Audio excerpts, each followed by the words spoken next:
And it goes in the form of an affirmation to my boy. Boy, I may never gather diamonds. I may never amass gold.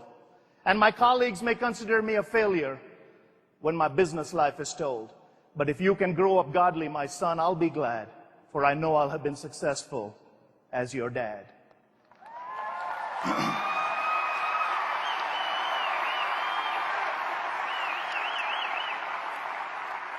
The third and fourth reason people don't set goals of remarkable significance for their lives is because they don't know how and they've never been sold. So let me share with you a process that will liberate you from the cluttered thinking that cripples us.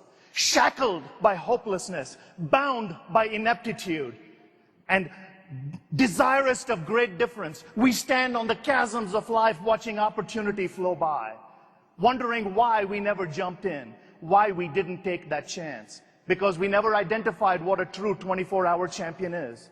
For 8 hours of the day, you have to practice the skill that allows you to make a living.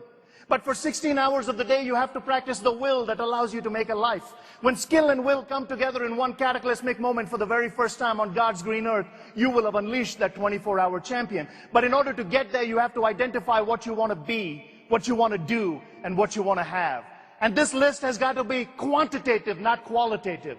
The dreams have got to be bigger than anything you've ever dreamed for yourself.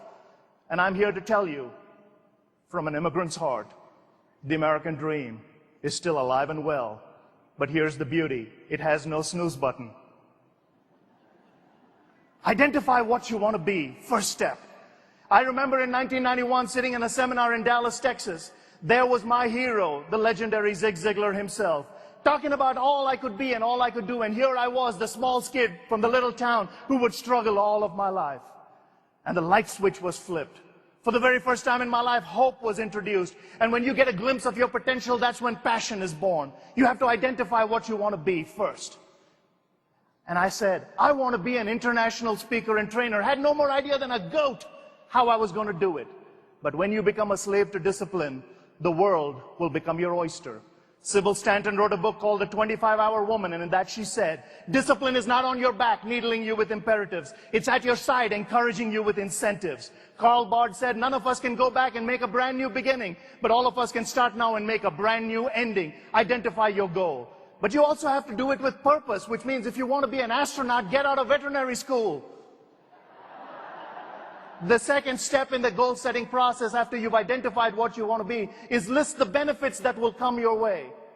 I wanted to travel the world. I grew up in a small town. I came to America with $9 in my pocket and a dream. I stand in front of you as someone who's spoken in 46 of the 50 states, and I've spoken in every continent that has people. But it all began because one day, just like you, I looked up at someone and said, thank you for flipping my light switch. And when that light switch is flipped and you begin to list the benefits that will come your way, they become personal. Then identify the obstacles that are going to prevent you. In my case, the obstacles were language, enunciation, pronunciation. I couldn't tell a joke to save my life. I couldn't tell a story to save a speech. So I had to learn. I've stood in front of the mirror every day, even till today, and I did it this morning, rehearsing one more time. I remember practicing in the guest room, delivering a sermon for church.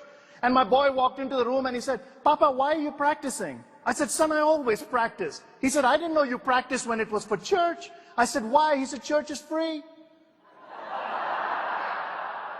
He's a little capitalistic kid born in Denton County, Texas. What do you expect?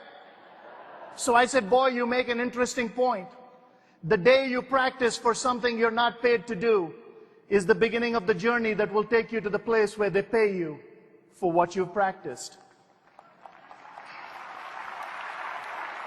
Identify the goal, list the benefits, isolate the obstacles.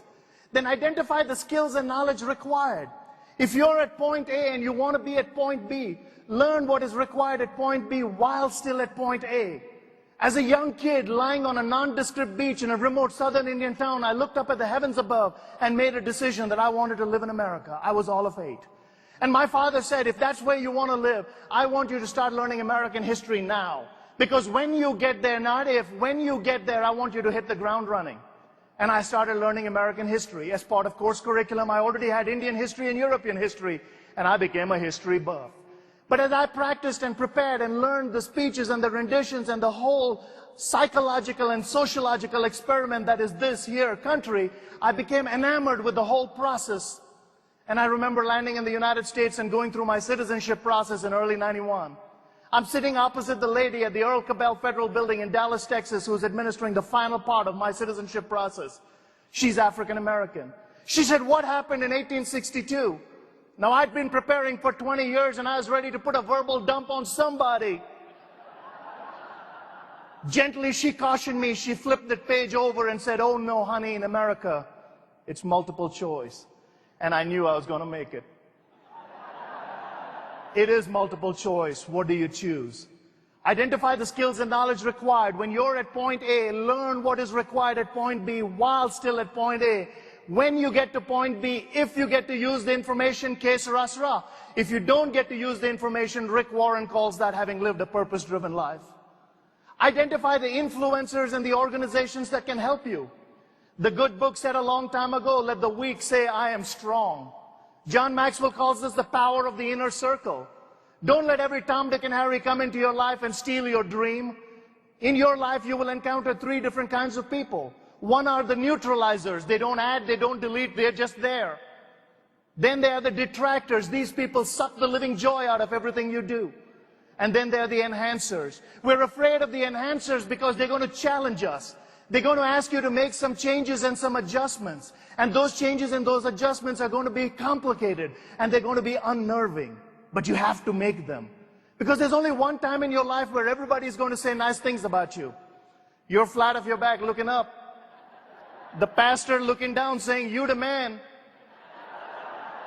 Right now you the dead man, but you the man." At that point in your life, you can make one of only 2 statements. "I wish I had," or "I'm glad I did." Identify the skills and knowledge required and then locate the influencers and the organizations that can help you. Get them involved in your life and remarkable things will start happening.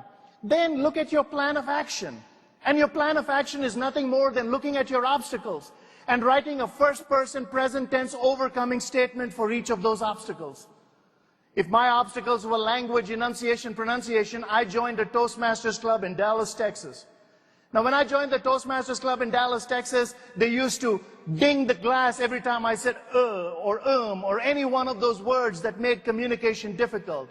Not only did they ding the glass, they asked you to donate a nickel or a dime or a quarter, depending on the level of your infraction. I think I financed the first 2 club picnics. But Steve Brown from Emory University said, anything worth doing is worth doing poorly until you can learn to do it well. So week after week after week I went.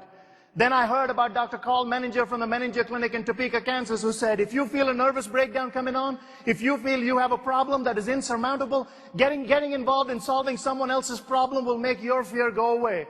So I said, why don't I go and teach communication to those who are worse off than I am? And I started a prison gavel club about 80 miles south of Dallas, Texas.